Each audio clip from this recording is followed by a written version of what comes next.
विनोद जी हमारे बीच पहुंच चुके हैं। स्वागत है भाई। अगर आप लोग उठोगे तो मैं इनको बुलवाऊंगा ही नहीं। आप अगर सच में इनकी रेस्पेक्ट करते हो तो कोई भी भाई अगर असली मेवाती है जिसके अंदर मेवाती का खून है अपनी जगह पे बैठा रहेगा और बाकी दंगाई है तो भाई खड़ा हो जाए हो।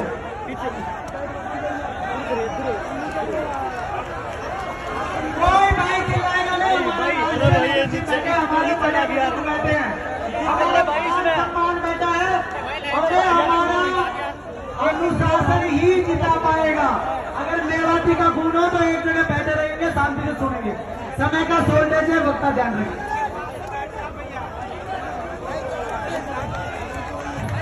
मोहब्बत की इस पंचायत में सबसे पहले आप सभी का हार्दिक स्वागत है।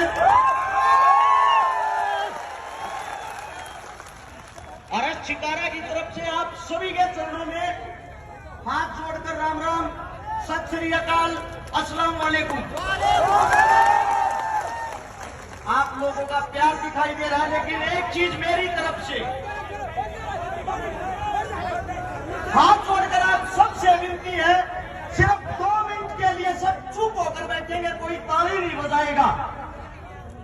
हम पंचायत में आए हैं, अगर इस पंचायत में कोई फैसला ही नहीं निकला तो पंचायत क्या हुई। इसलिए आप सबसे गुजारिश है, 2 मिनट तक कोई भी ताली नहीं बजाएगा, किसी के मुख से कोई भी आवाज नहीं निकलनी चाहिए। भाई साहब शांति बनाइए आप लोग। सबसे पहले मैं चरणों में राम राम करता हूं। यहाँ पे जो क्रांतिकारी जिनसे हमने लड़ना सीखा, जो हमारे योद्धा हैं आज के, राकेश टिकैत जी, गुरुनाम चढ़ूणी जी, मेरे अंकल जी राकेश कोत जी, सुरेश कोत जी, माफी चाहूंगा, सत्यपाल मलिक जी और मेरी मातर शक्तियां, मेरी जितनी बहनें, ये सब आज की योद्धा। एक बार जोरदार ताली बतानी तो इनके लिए बताओ।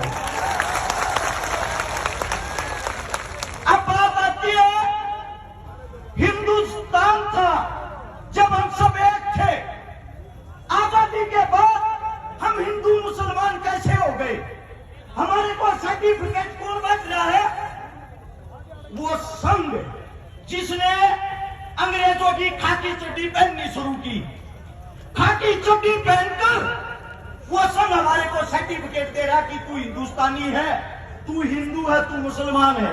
मैं एक बात कहता हूं, अगर किसी के पास हो इस महफिल के अंदर, अगर संघ के अंदर किसी ने कोई कुर्बानी दी हो, संघ वाले किसी आदमी ने आजादी के लिए कहीं खून पाया हो, उसका नाम मुझे बताना, अपने ऑफिस में फोटो लगवाऊंगा। एक आदमी ढूंढ के बता देना। संघ तो वो बड़ा नंग है जिसने हमारे को अलग कर दिया। अब बात आती है नू मेवात और मेवातियों की। मेवाती लोग मेव कौन है। सबसे पहले हिंदुस्तान की जो गिनती हुई जनसंख्या की 1971 और 72 में, उस टाइम आप लोगों की गिनती करी गई हिंदुओं में।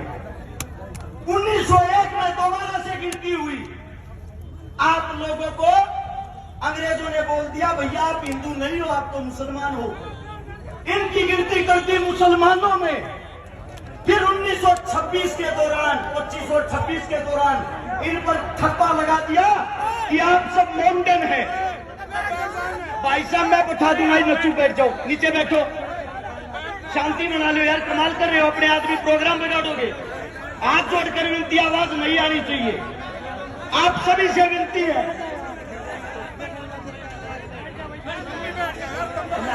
आप सभी साथियों को इतना कहूंगा, आप लोगों को ठप्पा लगा के बना दिया कि आप मुसलमान हो।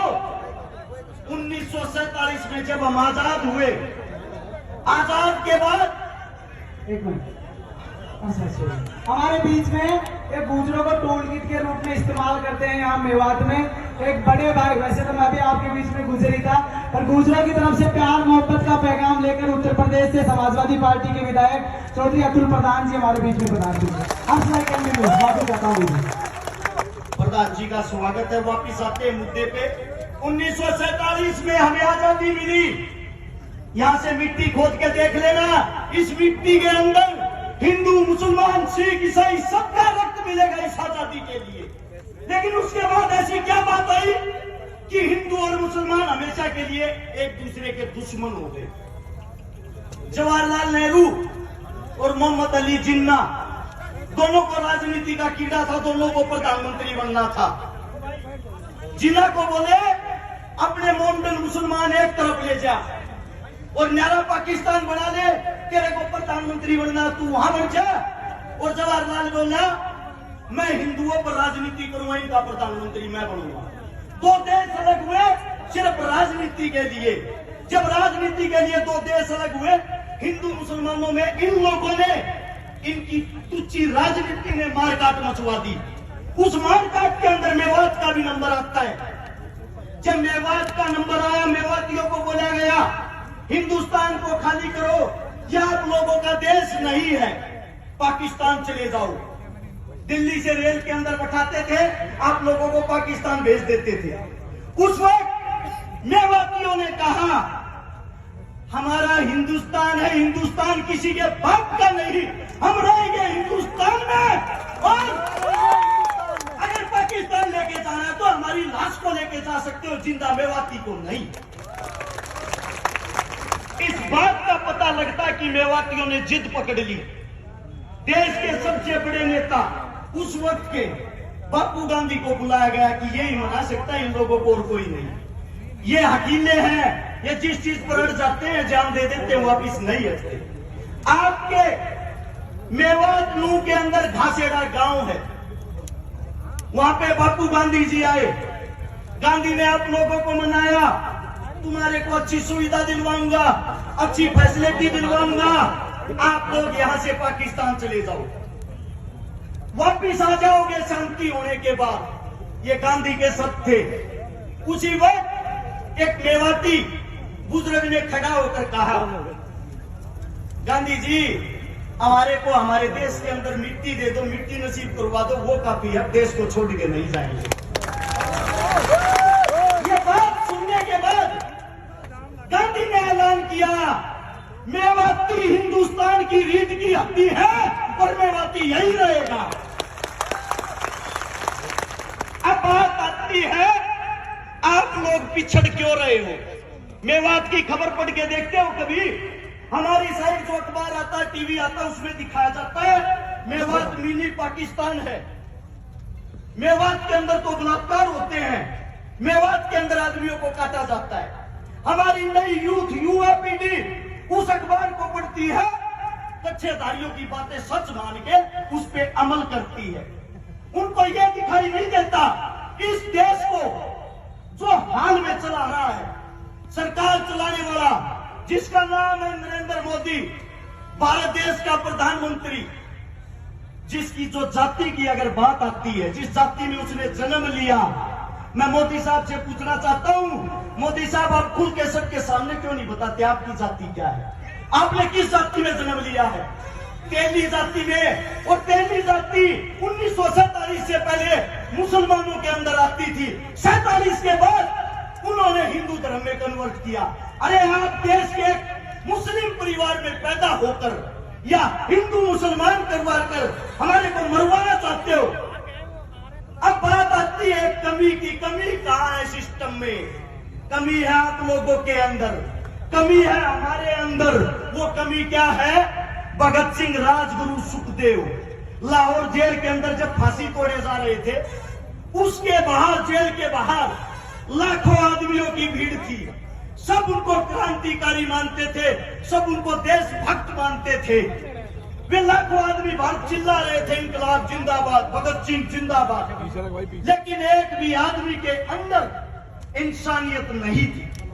वहां जितने बाहर खड़े थे, हिंदू, मुस्लिम, सिख, ईसाई खड़े थे, हिंदुस्तानी कोई नहीं खड़ा था।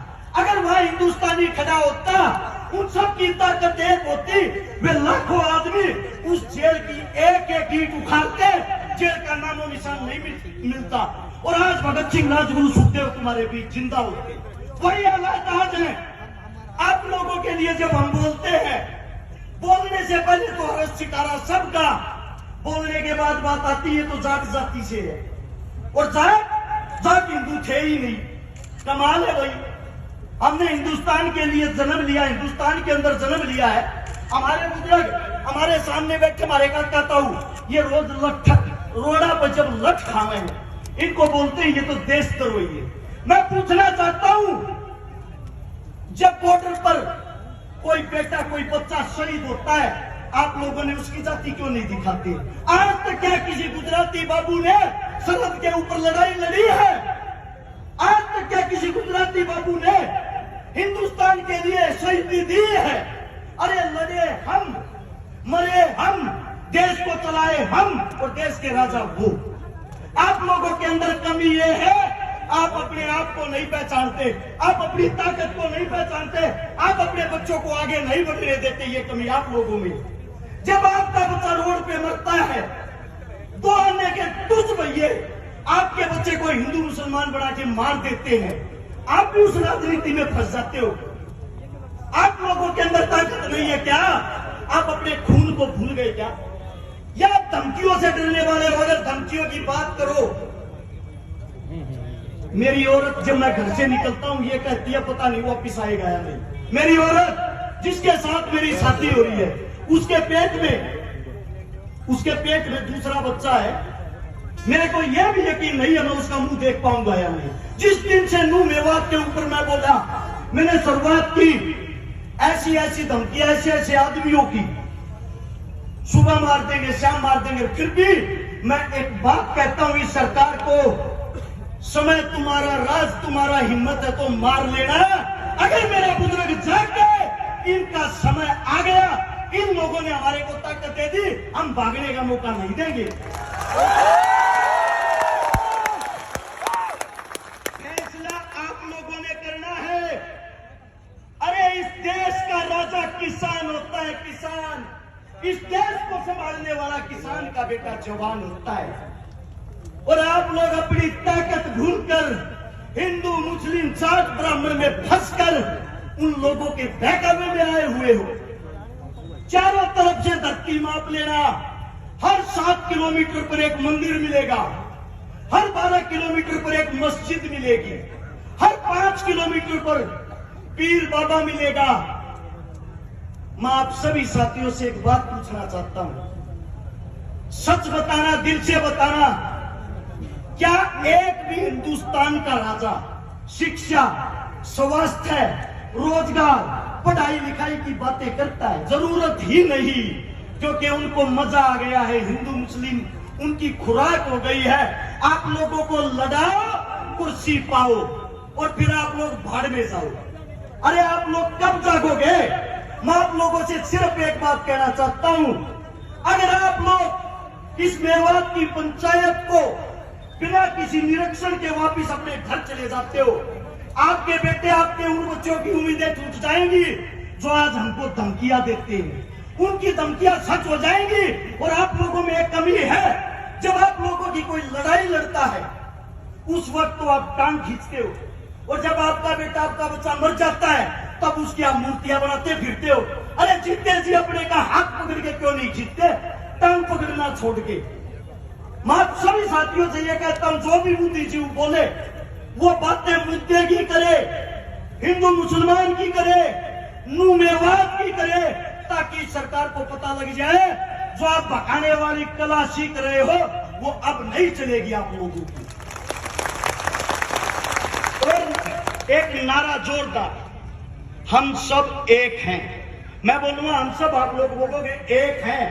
पता लगना चाहिए कुर्सी के ठेकेदारों को। चलो आप कुर्सी पे बैठ नहीं सकते, उस कुर्सी को हिलाने की हिम्मत तो रखो। हम सब एक हैं, हम सब एक हैं। इंकलाब जिंदाबाद, इंकलाब जिंदाबाद। कोई मेरे मुख से गलत शब्द, गलत बात निकली हो, आपका बच्चा, आपका बेटा हूं, हाथ जोड़ के आपके चरणों में माफी चाहता हूं। राम राम, नमस्कार, जय हिंद।